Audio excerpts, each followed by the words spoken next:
Vous cherchez un moniteur pour travailler, pas trop cher, mais de qualité? Vous êtes bien tombé. Salut, c'est Ced, et aujourd'hui je vous parle du LG 29BN650B.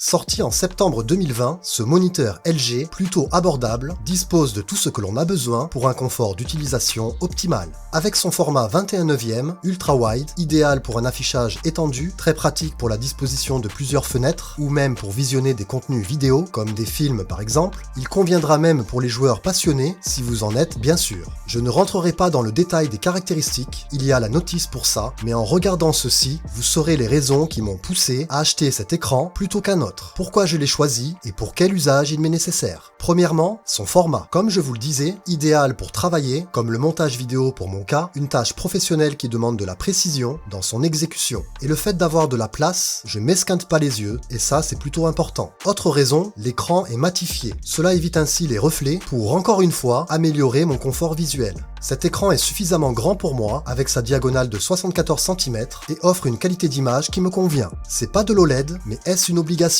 À vous de me le dire. En tout cas, ce n'était pas un critère de choix pour moi. Quand même compatible HDR, vous apprécierez le rendu des couleurs qui, bien sûr, pourra être personnalisé grâce au réglage interne de l'appareil. Des haut-parleurs sont également présents sur ce moniteur, mais comme pratiquement tout écran, un système audio annexe sera conseillé, surtout si vous souhaitez améliorer celui-ci, une solution que j'ai choisie et que vous opterez également, j'en suis sûr. Niveau connectique, il y a le principal, une prise jack, justement pour l'audio, deux HDMI, mais sans câble fourni, et également un DisplayPort, avec cette fois-ci un câble compatible, disponible dans le carton d'emballage. Au niveau des commandes, tout se fera avec le joystick situé au-dessous du moniteur, plutôt simple à manipuler. En parlant de manipulation, justement, cet écran LG repose sur un pied plutôt robuste, sur une base carrée, celui-ci est de plus réglable, vous pouvez ainsi l'ajuster en hauteur et en inclinaison, parfait. Je peux comme ça positionner son affichage face à mon regard et garder une posture dorsale correcte. Cela me permet même de placer mon MacBook Pro en dessous, d'activer le bureau étendu et ainsi disposer d'un double écran. Très pratique. Justement, côté praticité, il y a même un range-câble clipsable sur ce pied, pour ne rien laisser traîner. Sympa. Et pour ceux équipés de matériel Windows, sachez qu'il y a encore plein de fonctionnalités proposées, à vous de les découvrir si cela vous intéresse. Car comme je vous l'ai déjà dit, ceci n'est pas une notice. LG l'explique si bien que je ne ferai pas le perroquet comme beaucoup de nos jours. Dernière raison pour vous décider, son prix. Et oui, à titre de comparaison, c'est le moniteur de ce genre le plus abordable que vous trouverez. Et ça, ce fut mon critère de choix principal. Car on est tous pareils sur ce sujet, on cherche tous le meilleur rapport qualité-prix, et de plus, la réputation de LG n'est plus à prouver, n'est-ce pas? Alors, pour résumer ou pour conclure, est-ce que je vous le conseille? Sûrement, sinon pourquoi vous en parler? Comme le stipule le titre, c'est un moniteur ultra-wide, qualitatif et abordable, bref, tout ce que l'on souhaite, non?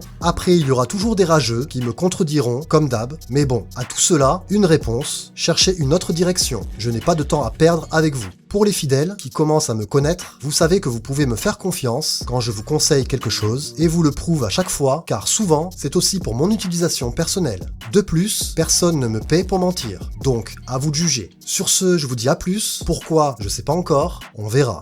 Bye.